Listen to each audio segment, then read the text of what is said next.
বলকে দেখেছি যে আমের আচার বানাবো। তো গাইস, হাঁড়ি চুলার মধ্যে দিয়েছি, এর মধ্যে সরিষার তেল দিয়ে দিলাম। তো আস্তে আস্তে করে এক একটা উপকরণ দিয়ে দিব। সর্বপ্রথমে যেটা দিব সেটা হচ্ছে আদা কুচি, আর হচ্ছে আস্ত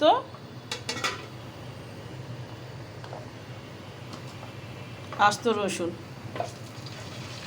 পাশে থাকুন, দেখতে থাকুন।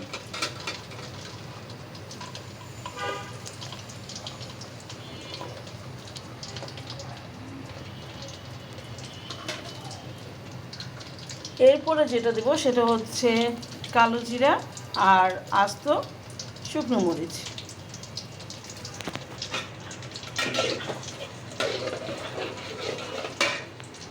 জালটা বাড়িয়ে দেই, নেড়ে চেড়ে দিব একটু। অ্যাকচুয়ালি আমার মা খুব সুন্দর সুন্দর আচার তৈরি করতো। আর বর্তমানে আমার বোন আছে, বড় বোনও খুব মজার মজার আচার তৈরি করে। কয়েকদিন আগে আমাদের অনেকগুলো আচার তৈরি করা হয়েছিল, শেষ হয়ে গেছে। এর জন্য বাচ্চারা আচার খেতে পছন্দ করে, তাই আবার দেওয়া হচ্ছে। দিয়ে দিচ্ছি এখানে গরম মশলা, এলাচ, লবঙ্গ আর হচ্ছে দারচিনি। একটু হালকা নেড়ে চেড়ে দিব। সরিষার তেলগুলো দেখুন কি সুন্দর ফেনা উঠেছে, দেখতে ভালো লাগে, স্মেলটা খুব ভালো। এখন আস্তে আস্তে করে এক একটা উপকরণ দিয়ে দিব গাইস। রসুনটা লাল না হওয়া পর্যন্ত আমরা রসুনটা একটু ভাজতে থাকবো। আমার মনে হয় এই ব্লগটা একটু বড় হবে, আপনাদের সময়ের একটু আমি হেরফের করব। একটু ভাজা ভাজা হয়েছে, তার জন্য দিয়ে দিচ্ছি আদা রসুন বাটা 2 চামচ দিলাম, পরিমাণে আর একটু লাগবে। এখন দিচ্ছি এখানে সরিষা বাটা। ভালো মতো নেড়ে চেড়ে দিব, আস্তে আস্তে করে মশলাগুলো মাখিয়ে নিব, কষিয়ে নিব। সব আস্তে আস্তে করে ভালো মতো যেন কষানো হয়। দিয়ে দিচ্ছি হলুদের ফাঁকি, 1 চামচ দিয়েছি, আর একটু লাগবে।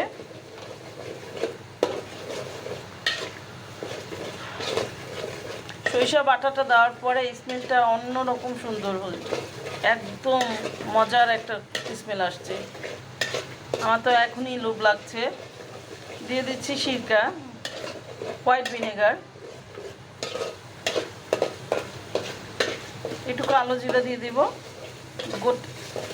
মিহি না, এগুলো আস্ত কালো জিরা দিব, দেখতে সুন্দর লাগবে। সমপরিমাণ লবণ দিতে হবে, যে যতটুকু পরিমাণে খায় ঠিক ততটুকু পরিমাণে একটু লবণ দিব।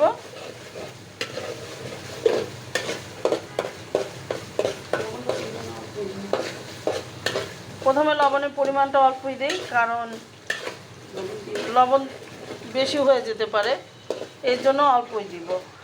আর একটু সিরকা দিব, হোয়াইট ভিনেগার।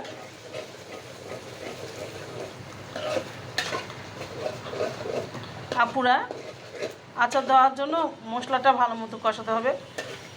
যারা আমার থেকে বড় আছে, বিচক্ষণ, যারা সবসময় আচার বানায়, তারা জানে যে আচার কিভাবে দেয়। তো আচার দেওয়ার জন্য মশলা কষাচ্ছি। সত্যি বলছি, গন্ধটা অনেক সুন্দর আসছে। আমার মা অনেক অনেক রকমের আচার দিত, চিকলা সহ আচার, চিকলা ছাড়া আচার। আস্তে আস্তে করে এখন আমটা দিয়ে দিচ্ছি।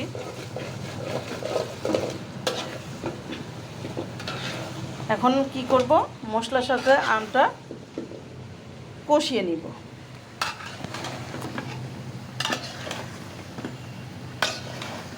সবগুলো মশলার সাথে আমগুলো মাখিয়ে নিব, একদম যেন মাখা হয়ে যায়, সবগুলোর সাথে লেগে যায়। তো আমগুলো কষানো হয়ে গেলে আমরা আস্তে আস্তে করে কি দিব, আমগুলো সিদ্ধ হওয়া পর্যন্ত অপেক্ষা করব। তারপরে ফাইনাল যখন করব তখন হচ্ছে আমরা 5 ফোড়ন বাটা দিব। এতে স্মেলটা অনেক আরও মজার আসবে, অনেক ভালো লাগবে। আর একটু সিরকা দেওয়া দরকার, যেহেতু আমরা ঝাল দিচ্ছি না, তার জন্য কিন্তু গোলমরিচের গুঁড়ো দিইনি। আচ্ছা আপুরা, আজকে এই পর্যন্ত।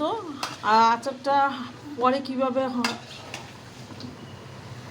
করব, সম্পূর্ণটা শেষ করব, সেটা আপনাদের সাথে শেয়ার করব। ভালো থাকবেন আপুরা, দোয়া করবেন। আর এখন একটু ভাপের জন্য ঢেকে দিব যেন আমটা সিদ্ধ হয়ে যায়। ওকে, আল্লাহ হাফেজ। এখনকার জন্য ব্লগটা শেষ করছি। আসসালামু আলাইকুম।